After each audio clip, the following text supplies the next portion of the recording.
बच्चों, आज हम हिंदी का विषय कारक पढ़ने जा रहे हैं। कारक किसे कहते हैं?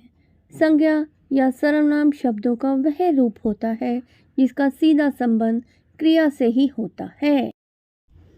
कारक 8 प्रकार के होते हैं। कर्ता ने, कर्ता कारक काम करने वाला। कर्म कारक जिस पर काम का प्रभाव पड़े। करण कारक जिसके द्वारा कर्ता काम करे। संप्रदान जिसके लिए क्रिया की जाए।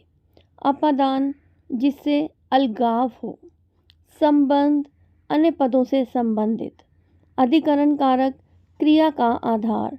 संबोधन किसी को पुकारना या बुलाना।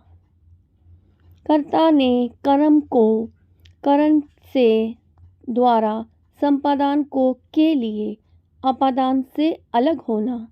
संबंध का के की ना नी ने रा री रे अधिकरण में पर संबोधन है अरे। कर्ता कारक वाक्य में संज्ञा या सर्वनाम के जिस रूप से काम को करने वाले का पता चले उसे कर्ता कारक कहते हैं। जैसे बच्चों, अध्यापक ने पाठ पढ़ाया। यहाँ कर्ता कौन हुआ? अध्यापक। बच्चों ने पाठ समझा। पाठ किसने समझा? बच्चों ने। अध्यापक ने प्रश्न पूछे। यहाँ कर्ता कारक कौन हुआ? अध्यापक। कर्म कारक वाक्य में होने वाले कार्य का प्रभाव जिस संज्ञा या सर्वनाम पर पड़ता है उसे कर्म कारक कहते हैं। जैसे माली पौधों को पानी दे रहा है।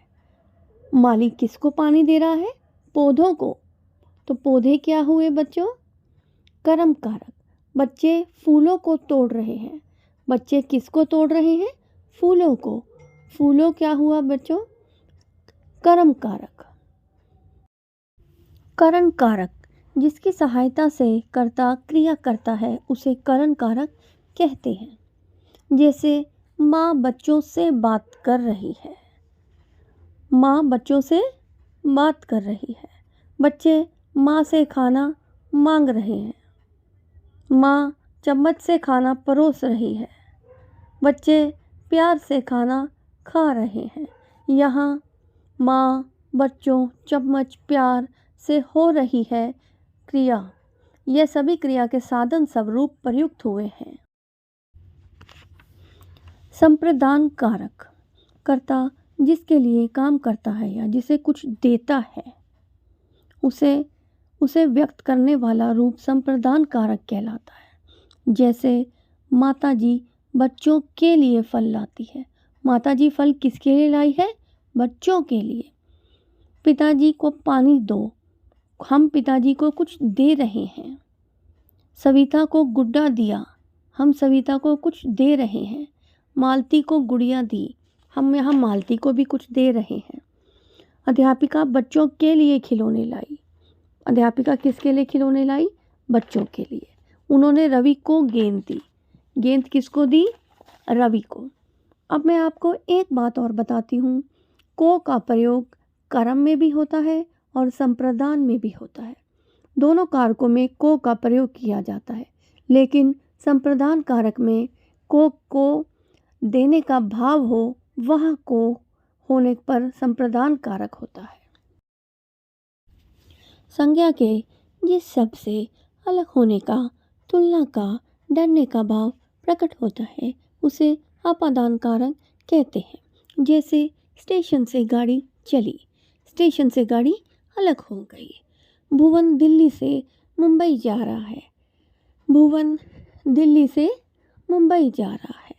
वह अपने मित्रों से दूर हो जाएगा। वह अपने मित्रों से अलग हो गया। वह अपने मित्रों से अधिक बुद्धिमान है। यहाँ तुलना की जा रही है। पेड़ से पत्ते गिरते हैं। पेड़ से पत्ते अलग हो रहे हैं। छात्राएं विद्यालय से आ रही हैं। छात्राएं विद्यालय से अलग हो रही हैं। रमेश शेर से डर गया। रमेश किससे डर गया? शेर से। यहाँ डर की भावना है। अमेरिका भारत से बड़ा है। यहाँ अमेरिका और भारत में तुलना की जा रही है। बच्चे अध्यापक से पढ़ते हैं, बच्चे कुछ सीख रहे हैं। बहू ससुर से लजाती है, लज्जा। कभी कभी अपादान कारक से सीखने, डरने, लज्जा या तुलना करने का भाव भी प्रकट होता है।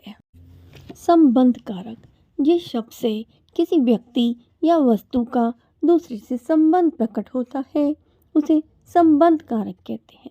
जैसे यह संतोष का विद्यालय है। यह किसका विद्यालय है? संतोष का। संतोष एक लड़का है। संतोष की अध्यापिका पढ़ा रही है। संतोष के मित्र भी पढ़ रहे हैं। संतोष अपना काम समय से करता है। वाक्यों में संतोष का, की, के तथा अपनी संबंध कारक है, क्योंकि विद्यालय, अध्यापिका, मित्र तथा काम के साथ संबंध स्थापित कर रहे हैं। वह कमला की बहन है। वह किसकी बहन है? कमला की बहन। मेरी माताजी बाजार से आ गई है। संबंध कारक को पहचानने के लिए दो संज्ञाओं और सर्वनामों के साथ किसका, किसकी या किसके लगाया जाता है।